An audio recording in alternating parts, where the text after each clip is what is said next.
Hello students, welcome back to online class.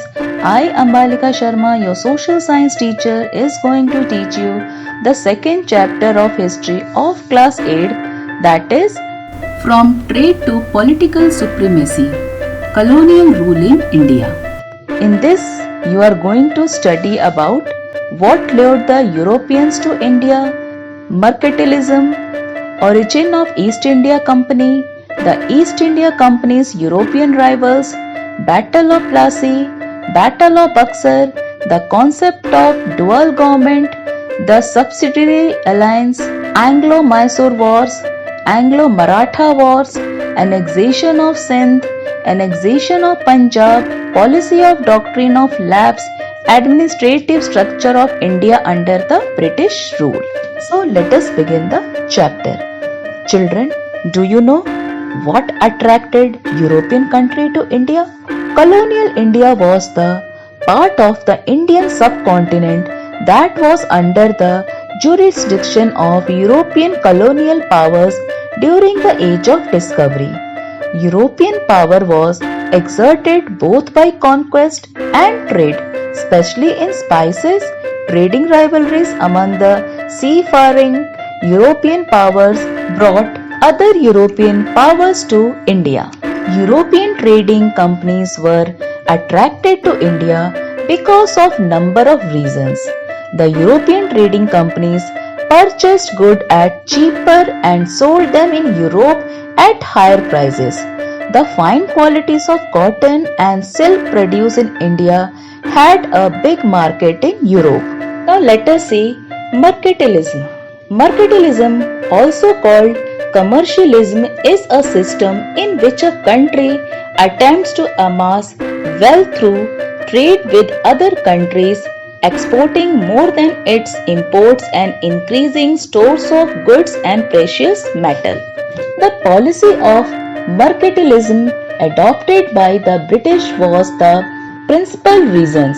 Strategies were devised by Britain to enhance the consumption of finished goods from it. As a result, Indian goods could not enter the British market while British goods flooded the Indian market. In 1600, Queen Elizabeth I granted a royal charter to the Governor and Company of Merchants of London trading with the East Indies. Soon thereafter, known as the East India Company, which gave the merchants a monopoly on all trades east at the Cape of Good Hope for 15 years. So children, you can see that how the trading companies from European countries who had established trading relations with India since the 16th century now started eyeing territorial gains on the resource-rich Indian soil. So now let us see the East India Company's European rivals. The British East India Company were fiercely competitive with the Dutch and French throughout the 17th and 18th centuries over spices from the Spice Island. The only strong rival of the British were the French, who were also the last Europeans to come to India. The British efforts to establish a complete monopoly over trade and commerce in India again and again brought them into conflict with the French. So let us see their rivalries one by one. The Portuguese. In 1498, Portuguese navigator and explorer Vasco da Gama discovered the new sea route that linked India to Europe via the Cape of Good Hope. Here, Cape of Good Hope means a peninsula, that is a piece of land surrounded on three sides by water at the southwestern end of South Africa, where Atlantic Ocean meets the Indian Ocean. Subsequently, several groups of Portuguese traders reached the Malabar coast in South India. They established settlement at Calicut, Cochin, Goa, Daman and Diu. Goa continued to be occupied by Portuguese till 1968 when it was liberated and became a part of India. After the arrival of other more powerful trade rivals from Europe, however, the Portuguese could only manage to retain their possessions in western India. The next rival were the Dutch. By the early 17th century, the Dutch too were exploring the possibilities of trade in Indian oceans. The Dutch established their trading centers at Surat, Ahmedabad, Broj, Nagapatnam, and Masolipatnam. However, the Dutch were more interested in the Far East. They established a colonial empire in Java and Indonesia. Now, the next rival was the French. The French East India Company, established in 1664, sought to expand its base in India and posed a tough challenge to the East India Company. The first French factory was established at Surat in 1668. The early French settlements in India were Pondicherry, Chandernagore, Mahe and Karikal.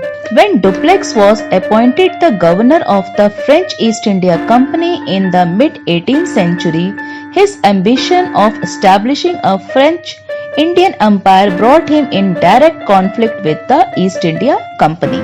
Now let us see the next topic, that is struggle for power.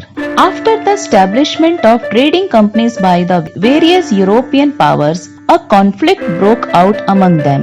During the 17th and 18th centuries, the English and the French companies, supported by local Indian rulers, fought several wars. By the middle of the 18th century, the East India Company eventually succeeded in outclassing all other European powers. So children, did you see how the East India Company established its sole power in India? So now let us see how the East India Company achieved his power in Indian subcontinent. So let us see the next topic, that is Battle of Plassey. Lord Clive entered into conspiracy with Mir Zafar, the commander-in-chief of the Nawab, and promised him to make him Nawab after the battle. He also took the support of Jagat Seth, the bankers of Bengal. War took place in 1757 between the forces of Siraj-ud-Daulah, the Nawab of Bengal, and the forces led by Clive. The Nawab was forced to flee and later on captured and put to death. Mir Zafar was made the Nawab and he compensated the company for the losses they had suffered as a result of capturing of Calcutta by Siraj-ud-Daulah. Mir Zafar distributed large sums as gifts to company officials. Mir Zafar was made the puppet ruler of Bengal. Importance of battle for the company. So children, what was the importance of Battle of Plassey for the company? Battle of Plassey led to the conquest of Bengal and paved the way for the British rule in India. It exposed the weaknesses of the army and the Indian Nawabs. Now let us see the next important battle, that is the Battle of Buxar.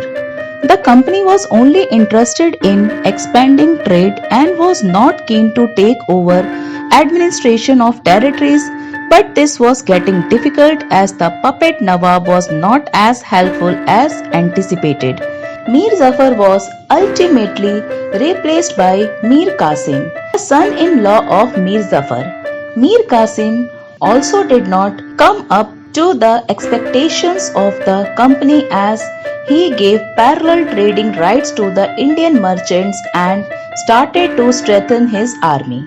Mir Qasim forged an alliance with the Mughal Emperor Shah Alam II and Nawab of Awadh Shujau-ud-Daulah. Their combined forces fought with the British forces at Buxar on 22 October 1764. The British won the battle and the company became the master of Bengal. Mir Qasim was overthrown and Mir Zafar was reinstated. Under the new arrangement, the Nawab was required to pay Rs 5 lakh every month, but The company realized that it needed more money to sustain its armies and meet the demands of trade. After the battle, Shujauddaulah and Shah Alam II signed two treaties at Prayagraj with Clive, the governor of the company. The Mughal emperor granted the Diwani, that is the right to collect revenue from Bengal, Bihar and Orissa. In return, he was given an annual tribute of rupees 26 lakhs. The Nawab of Awadh had to pay an indemnity of rupees 50 lakhs. In lieu of this, his kingdom was restored to him as a British protectorate. The grant of Diwani enabled the East India Company to use the vast revenue resources of Bengal to purchase cotton and silk textiles in India, maintain the company's troops and build forts, factories and offices. Now let us see the concept of dual government. The concept of dual government was introduced in Bengal by Lord Clive in 1765. This entailed a division of powers of governance between the Nawab and the company. General administration, including law and order, was under the Nawab of Bengal and the revenue and military was under the company. The system was abolished in 1772 by Lord Warren Hastings as there were frequent conflicts between the officials of the company and the Nawab. The Battle of Buxar and brought in the idea of pensionism and taking over the territories for all aspects of governance. The company adopted different strategies to annex territories. They initiated the process by the policy of subsidiary alliance. Children, now let us see the policy of subsidiary alliance, which was introduced by Lord Wellesley. In 1798, Governor General Lord Wellesley introduced the system of subsidiary alliance to establish British supremacy in India and remove all traces of French influence. The Nizam was the first ruler to accept this alliance. A ruler who accepted the subsidiary alliance had to maintain British troops as his own cost or cede some territories for the purpose, expel all non-English foreigners from his state, allow the British to supervise his relations with other Indian states and accept a British resident in his court. The resident constantly tried to interfere with the ruler's autonomy and internal administration to promote the company's interest. Due to this, the company was able to acquire hold over large territories in India. It was disadvantageous for the Indian states. Indian states lost their independence. British residents could interfere in their day-to-day work and Indian states did not have the right to maintain diplomatic relations. Nizam of Hyderabad was the first ruler to accept the alliance and slowly and gradually it was extended to other areas. Children, those who did not accepted the policy of subsidiary alliance, those states of India have to fight a war with East India Company. So let us see war with Mysore. Now let us see war with Mysore. The expansion of Mysore under the Hyder Ali alarmed the officials of the East India Company. It led to a series of wars between the East India Company and the rulers of Mysore, Hyder Ali and his son Tipu Sultan. First Anglo-Mysore War. Suspicious of the rising power of Hyder Ali, the Nizam of Hyderabad formed a coalition with the British and attacked Mysore. Hyder Ali defeated them and forced the British to sign a treaty by which they agreed to help each other in case of attack by a third party. Second Anglo-Mysore War. In 1771, when the Marathas attacked Hyder Ali, the British did not come to his help. Hyder Ali died during the war.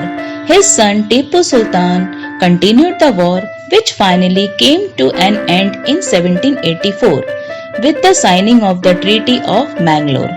Third Anglo-Mysore War. Under Tipu Sultan, Mysore controlled the lucrative trade carried out from the Malabar coast. In 1785, Tipu Sultan stopped the export of some of the most profitable items of trade such as sandalwood, pepper and cardamom from the ports of his kingdom and disallowed local merchants any trade with the company. Tipu had also established a close relationship with the French with whose help he modernized his army. All this angered the British. In the Third Anglo-Mysore War, Tipu was defeated. Under the Treaty of Sherangapatnam, he had to give away a large part of his kingdom like Coorg, Malabar and Dundigal to the British. He also had to pay a huge fine and send two of his sons as hostages to the British. Now let us see the last, that is Fourth Anglo-Mysore War. Lord Wellesley, the British Governor General, wanted Tipu to accept the subsidiary alliance. When Tipu refused, the Fourth Anglo-Mysore War started in 1798. Tipu died fighting. The British annexed a large portion of his conquest and gave them to the Nizam of Hyderabad for his help. Rest of the king was placed under the hire of the erstwhile ruling family, the Woodeyars, who accepted the subsidiary alliance. Now let us see war with Marathas. About a decade after the defeat of the Marathas in the Third Battle of Panipat, an intense power struggle began among the five Maratha chiefs, the Peshwa, the Gaekwads, the Holkars, the Bhosles and the Scindias. The British took advantage of this and interfered in their internal affairs, leading to four Anglo-Maratha wars. Now let us see the First Anglo-Maratha War. This war broke out over the question of the succession to the throne of the Peshwa. The Maratha chiefs came together and defeated the British. Soon Warren Hastings sent an army from Calcutta to help the British forces. Finally, the Treaty of Salbai was signed by which the British recognized Madhavrao II as the Peshwa. Second Anglo-Maratha War. The Maratha chiefs Scindia and Bhosle refused to accept the subsidiary alliance and declared war on the British in 1803. But they were defeated and had to cede the territories of Ahmednagar and Bhuj to the British. Third Anglo-Maratha War. This war broke out when the Maratha chief Holkar refused to accept the subsidiary alliance. The war was rather inconclusive and peace was signed with the Holkars. Now let us see the last Anglo-Maratha War, that is Fourth Anglo-Maratha War. This war broke out in 1817 when Peshwa Bajirao II attacked the British Residency. In return, the British defeated the Marathas. The title of Peshwa was withdrawn and his territories annexed to the British Empire. So, children, you can see how the cunning British were trying to capture the various parts of India by introducing various policies. Now let us see annexation of Sindh. The East India wanted to annex Afghanistan, however it could not be possible without conquering Sindh. In 1809, a treaty was signed with the Amirs, that is, rulers of Sindh. As per this treaty, the Amirs promised not to let the French pass through their territories and the British promised not to transport arms through Sindh. In 1839, the East India Company violated the terms of this treaty during the First Afghan War when they carried their armed forces to Afghanistan via Sindh. However, instead of admitting this, the East India Company officials accused the Amirs of plotting against the British.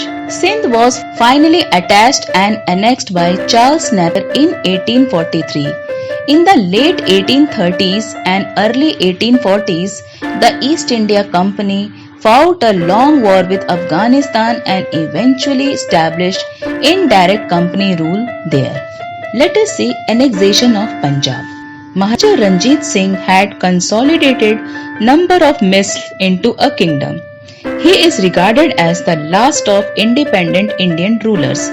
After his death, Punjab could not remain independent for long. British took advantage of instability in Punjab and finally the Sikhs were defeated and Punjab came under the company rule in 1849. You know children, Maharaja Ranjit Singh was popularly known as the Lion of Punjab. Now let us see the another policy of the company, that is doctrine of lapse. Lord Dalhousie believed in the policy of annexing Indian states.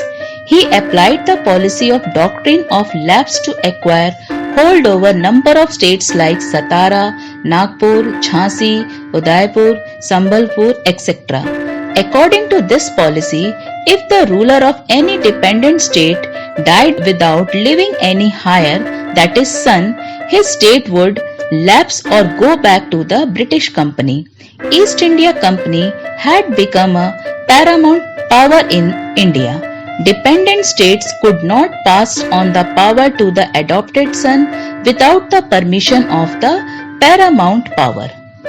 He also annexed the state of Awadh in 1856, alleging misgovernment. Wajid Ali Shah, the last ruler, had been a loyal British ally. Thus, this move proved to be highly unpopular. Now, children, let us see administrative structure of India under the British. An efficient system of civil administration and a professional, well-trained army were two of the most important features of British rule in India. The system of civil administration was set up to collect land revenue, which was the main source of income. The army fulfilled the need of the company to expand its territories and wage wars against Indian rulers. So let us see three pillars of British administrative system, that is army, police, civil service.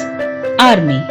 East India Company started to recruit sepoys from states like Awadh, Bihar and Banaras.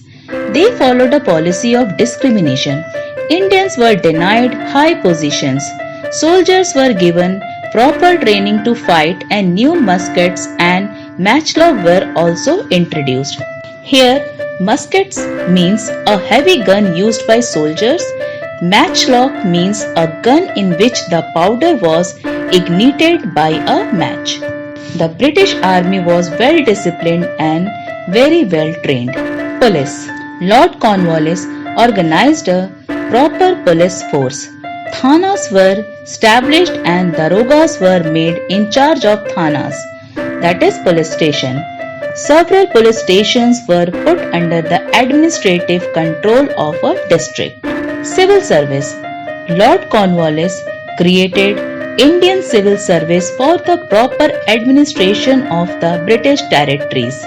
Till 1853, the appointments were made by the directors of the company, but later on they started with the system of written examination which was conducted in England.